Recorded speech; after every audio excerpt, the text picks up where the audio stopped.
Welcome back, and in this last lesson we're going to cover off another case study, and this time we're going to look at one of Canada's most notorious frauds. This one happened about 2 decades ago, yet is still unresolved to this day. Livent was founded in 1989 by Garth Drabinsky and Myron Gottlieb, and these two characters acquired the theatrical divisions from Cineplex Odeon. And the primary assets at the time of acquisition were the Pentage Theatre in Toronto and the rights to Andrew Lloyd Webber's most popular musical, The Phantom of the Opera. Livent went on to stage a number of award-winning theatrical productions such as Showboat and Ragtime and Sunset Boulevard, and then acquired the rights to other theaters in Vancouver and Chicago and New York. The company went public in Canada in May of 1993. Now, reported income by 1995 was a spectacular $18 million, allowing the company to become dual listed on the Nasdaq Stock Exchange in the US. On the strength of those 1995 results, Livent raised another $35 million by issuing new shares into the US at over $9 a share. Things were looking really good for the company at this point. And in fact, their auditors, Deloitte Touche, were also clearly riding the Livent story as well. Things looked so good that in 1995, the audit engagement partner left the firm to become the CFO of Livent.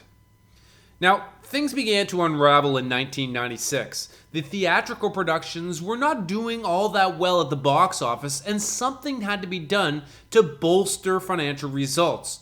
So Drabinsky began to pursue new sources of non-theatrical revenues by selling sponsorships to future productions. This diversification of the revenue stream still helped to offset some of the operational weakness, allowing the company to report earnings of $14 million in 1996.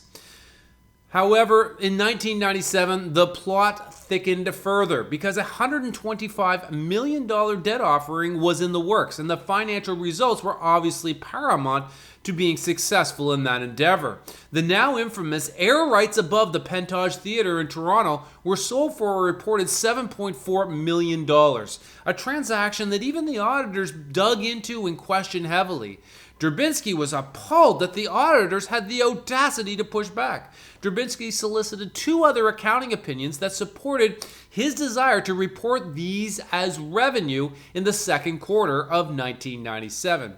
He, in fact, even threatened to replace the auditors unless they changed out the entire audit team. The auditors actually conceded to this demand, unwilling to part ways with this prestigious client. This act, though, broke building skepticism around Livent and its accounting policies. Despite having a new audit team, there were still lots of doubts being cast within the various offices of the auditor. The U.S. partners were greatly concerned by the lack of evidence being gathered by their Canadian counterparts to support recognizing these air right revenues in the financial statements. One partner was adamant that the Canadian partner's position was flawed and, quote, would not withstand the scrutiny of a professional skeptical challenge. The Canadian engagement partner, however, remained unpersuaded and instead chose to accept that the deal had been reached because of the, quote, level of sophistication, business acumen, and negotiating skills of Drabinsky and Gottlieb. In other words, the auditor's official stance seemed to be saying that it was sufficient to rely solely on written and verbal representations from in-house executives, including that of their own former partner. One had to presume that there was a considerable amount of peer and client pressure to want to believe that the client was telling the truth to the auditors. The Canadian partner went on to be bold enough to state in the file, and I quote, "If we were not prepared to accept such representation, it would seem that we should resign as auditors, as we effectively would be questioning the fundamental integrity of our client." This quote certainly highlights the extent to which the auditors found themselves mistaking what ought to be for what is. In 2016, the appeals judge wrote in his ruling that even with the change in the audit teams, Deloitte was clearly aware that Livent's management was more than merely pushing the envelope from a GAAP perspective and seemed to be turning a blind eye to the warning signs. I also rather like this poetic passage that the appeals judge wrote. In 1997, the seeds of trouble took root. And unfortunately, Deloitte continued to mistake the weeds for flowers, when a little digging in its own exercise of professional skepticism, obligation, and the application of its accumulated audit knowledge would have revealed the underlying rot. The roots of ethical decay were well planted by this time, it would seem. In the third quarter of 1997, the auditors conceded to the will of management and permitted those air right revenues to be recorded in income, even after learning that management had misrepresented this issue not only to the auditors, but to the audit committee and their own investors in their press release. The company's theatrical woes continued by 1998, and a new investor had to be brought in, investing another $20 million. And he brought with him, however, new auditors, KPMG. KPMG immediately recognized the signs of ethical decay at Livent, indicating that something wasn't right. And in August of 1998, the CFO and 4 other managers went to the new man and blew the whistle on Drabinsky and Gottlieb. The ethical decay in this story was not limited to a few characters. It was widespread both across the management team and the auditors, who were seemingly turning a blind eye to those warning signals. By November of 1998, Livent actually declared bankruptcy, and the KPMG report restated the net income results for the period 1996 to 1998, resulting in a write-off of an additional $98 million of previously reported income. The stock price fell from $6.75 a share to 28 cents almost immediately. In the end, after all the investigations were completed, it was discovered that Drabinsky and Gottlieb had engaged in fraud from the day they had purchased the company from Cineplex Odeon. In the early days, the fraud was a kickback scheme, with a couple of suppliers who submitted inflated invoices for the construction of the theaters. While they acted on their own in the beginning, to sustain the frauds, other employees had to be brought in. The fraud escalated when the accountants were instructed to begin capitalizing operating costs to the balance sheet to prop up financial results for the IPO. And then those working in IT were brought in to reprogram the IT systems to enable the accounting staff to override the accounting systems. Internally, management called this the expense roll, because they would take the transactions reported in one period, make them magically disappear, and roll them into another quarter without any hint of an adjustment. And by 1997, the frauds reached epic proportions, with the fraudulent revenue recognition from the sponsorships and the air rights agreements. Drabinsky and Gottlieb were actively misleading not only their own auditors, but their own board of directors and investors. Fraud in and of itself is hard for auditors to detect. And in fact, the judge has exonerated Deloitte Touche from the frauds of 1996 and prior. What was harder to ignore, though, was that the audit staff had failed to execute its own audit program, and in doing so, mistakenly accepted whatever they were told by management. Simple execution of basic audit procedures would have illuminated the malfeasance going on. However, the auditors failed to obtain and review the budgets as planned. They accepted management's estimates as to what the potential revenue for any one show would be. In other words, auditing by conversation.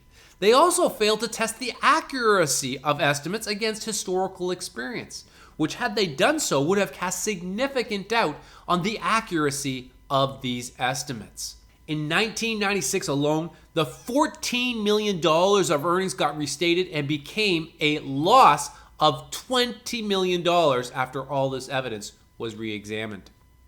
So, as is often the case when we deal with ethical lapses, the implications are far-reaching. As for the main characters, in 2009, Drabinsky and Gottlieb were both convicted of fraud and forgery and were sentenced to 6 and 7 years, respectively. The unwitting CFO and former Deloitte Touche partner was fined $7,500 and suspended for 2 years in Canada, with sanctions still pending from the U.S. The Institute of Chartered Accountants found 3 individual auditors guilty of professional misconduct and hit them with hundreds of thousands of dollars in fines and legal costs after the longest hearing in the Institute's history. After over a decade in the court systems, in April of 2014, Deloitte Touche was successfully sued by the receivers of the company and ordered to pay $85 million. This ruling was appealed by the defendant, and the ruling was upheld by the Ontario Court of Appeal in January of 2016. However, there is still an outstanding appeal in process with the Supreme Court of Canada because of the implications this case is having on the auditing profession in Canada today. Not to get into the details of why this case has been so fervently defended, but the implications will be that the auditor's duty of care and liability will be broadened as a result of this ruling. So the point is that this ethical case actually has the potential to change the law under which auditors are responsible for compliance. Now, just after Jen and I finished researching this story, this little flyer appeared in our inbox. Understanding skepticism was on the agenda of the CPA Canada National One Conference. And obviously, it's one of the most important issues confronting the audit and finance profession today. But better still, who is moderating and speaking on the panel? Well, none other than representatives from Deloitte itself.